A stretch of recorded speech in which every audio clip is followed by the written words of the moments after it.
Ayat-ayat Al-Quran dan hadis yang memerintahkan untuk bersatu, bersaudara, saling peduli dengan kondisi muslim yang lain, bagai hilang dari otak dan hati mereka. Yang selalu disampaikan hanya mengutip ayat dan hadis untuk membenarkan tindakan mereka, bahkan menghalalkan darah orang lain. Hadirin rahimakumullah, beberapa tahun terakhir kita menyaksikan di televisi berita yang sangat memprihatinkan yang terjadi di beberapa negeri Islam. Di saat negara-negara barat yang berpenduduk non-Islam hidup dalam kedamaian dan ketenangan, di negeri yang berpenduduk muslim, terutama di negara-negara Arab, justru kerap kali diwarnai dengan pertikaian dan peperangan. Irak, Libya, Mesir, Yaman, Syria, dan beberapa negara di benua Afrika nyaris tidak pernah berhenti dalam sengketa dan perang. Puluhan ribu nyawa melayang, jutaan muslim hidup dalam keadaan ketakutan, kelaparan, terusir dari negeri mereka sendiri. Kita lihat juga di tayangan televisi bagaimana para pengungsi dari Suriah keluar meninggalkan negeri mereka. Yang sangat aneh, mayoritas mengungsi ke negara-negara yang bukan berpenduduk muslim. Mengapa mereka tidak mengungsi ke negara-negara Arab?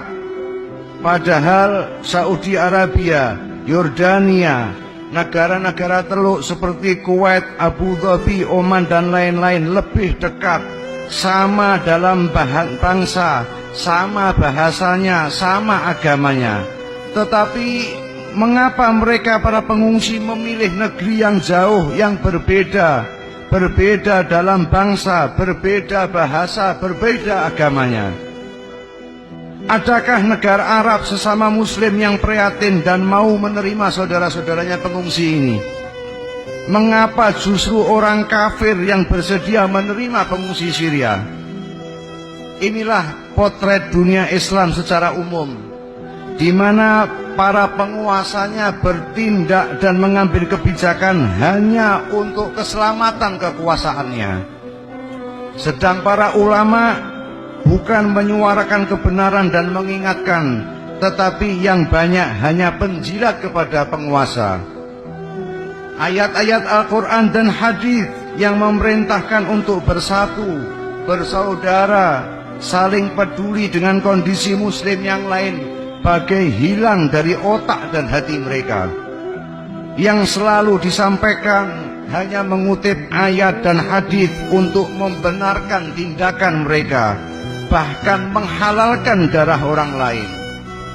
Yang seperti ini pernah diingatkan oleh Nabi kita Muhammad SAW. Pada suatu hari Nabi bertemu dengan Sayyidina Umar. Beliau memegang janggut Umar dan berkata, "Wahai Umar, inna lillahi wa inna ilaihi raji'un." Dengan penasaran Sayyidina Umar bertanya, "Wahai Rasulullah, demi ayah dan ibuku, mengapa Anda mengucapkan kalimat itu?"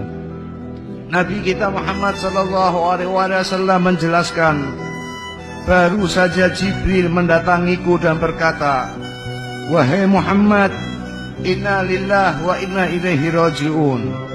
Sesungguhnya umat sesudahmu akan difitnah dengan hal yang sedikit, bukan dengan hal yang banyak.'" Nabi bertanya, "Wahai Jibril, fitnah kesesatan atau fitnah kekafiran?" "Keduanya akan terjadi," kata Jibril. Nabi bertanya lagi, "Bagaimana mereka tersesat dan bisa menjadi kafir, padahal aku telah meninggalkan bagi mereka kitab Allah, yakni Al-Quran?" Malaikat Jibril menjawab, "Dengan kitab Allah mereka tersesat, karena masing-masing golongan akan menakwilkan sesuai dengan keinginan mereka, karena itu mereka sesat." Jadi jangan heran kalau ada seseorang atau ulama yang melakukan tindakan yang barbar, tidak beradab, tidak berperi kemanusiaan, sementara dari lisan mereka keluar ayat-ayat Al-Quran dan hadis Nabi SAW.